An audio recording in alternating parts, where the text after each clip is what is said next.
Don't sell yourself short. This is really, really important. Most of you, when you finish your formal education, are going to have perhaps a disciplinary area. I'm an electrical engineer.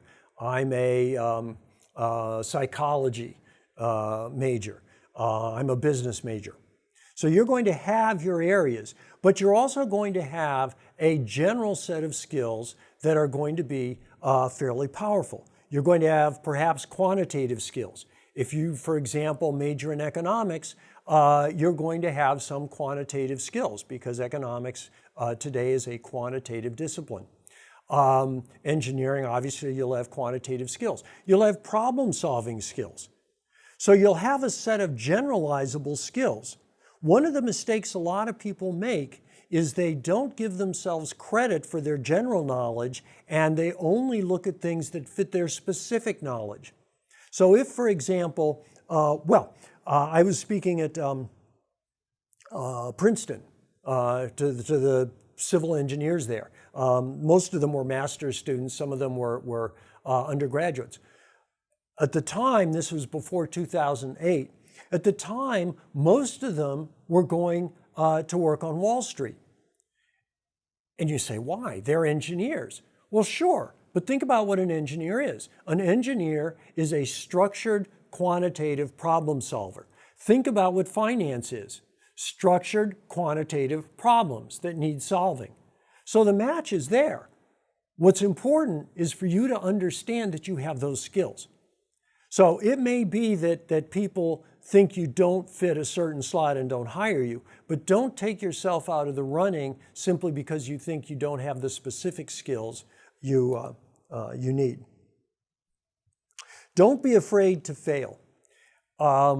This is a fairly obvious one, but it's one where you have to be very careful.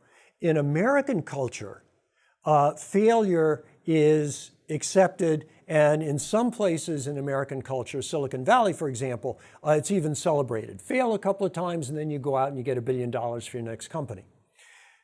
In many cultures, however, failure is regarded much more seriously.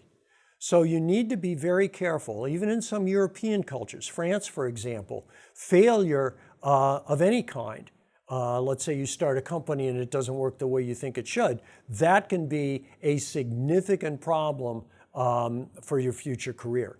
So this is a very culturally charged kind of area, and so you want to be careful and you want to understand your culture and know how it's going to be treated if you fail. The reason why failure is not such a bad thing for the Americans is oftentimes you get a great education. It's expensive, of course, because failure always is, but you get a great education. Leadership doesn't happen because of you. Leadership happens because part of what you have done is you very carefully created underneath you a team that works very effectively that you can support. One of the best ways to be a successful leader is to make sure that the people on your team, those that work for you, are recognized, are supported, and are celebrated. Because even if you're not the one that appears in the celebrations, even if you're not the one that takes credit for everything, you're going to be understood as being the one that put that team together. And in today's world, that represents very effective leadership indeed. Be a harsh critic of yourself. You can push this too far. What you want to do is you want to consistently challenge yourself to make sure that you're doing the things you think are appropriate. But you want to make sure that you don't undermine yourself. That takes practice, but it's a very effective way of making sure that you're always on your game. What am I doing that I could be doing better? How should I be thinking about doing it better? Without saying, for example, well, gee, I'm not, no, this isn't working at all. So you want to try to find the balance there. Don't sell yourself short, but at the same time, be your own harshest critic. Because among other things, if you're your own harshest critic, when somebody else criticizes you, you'll be able to understand and use that criticism and respond to that criticism. If you are a change agent, and many people who take courses in sustainability and social systems want to be change agents, we all want to save the world. One of the ways to do that is to minimize the appearance of change. Remember that people and institutions don't like to change. So what you want to do is you want to create change, but make it appear as if it's only a little change or it's no change at all. So for example, one of the things we did when we were implementing design for environment at AT&T was we wanted to get environmental issues in front of every design team at Bell Labs.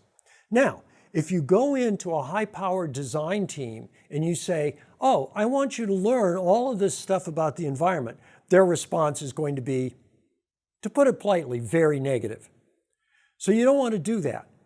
But what you can do is you can go in and you can look at the way that they design things, and you can see that a lot of them use common order sheets. That is to say that most companies will have a package of choices for various functional elements.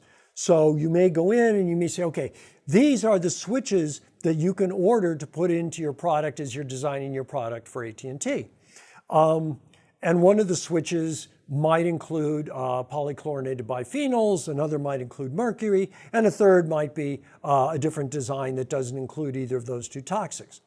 So what you would do is you would go in and you would clean up the parts system so that you couldn't order switches that contain PCBs or mercury.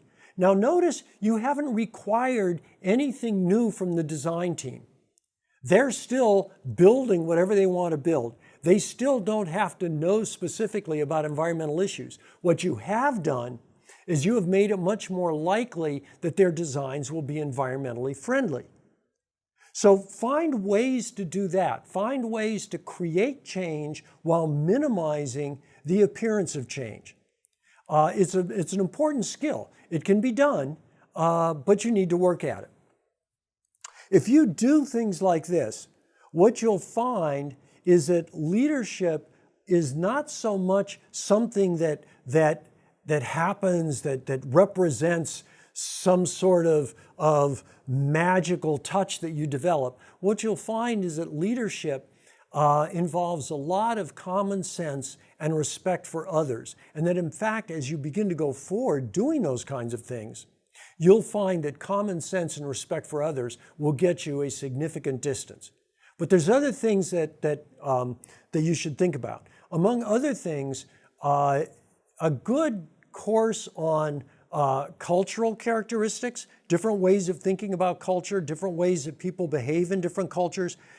If you have any idea of going into international global economic activity, or for that matter, NGO activity, not a bad idea to think about taking a course like that, because we understand a lot more about cultural differences today than we did even 10 or 15 years ago, because it's so much more important, because it's so much more of a multicultural world today. Thank you.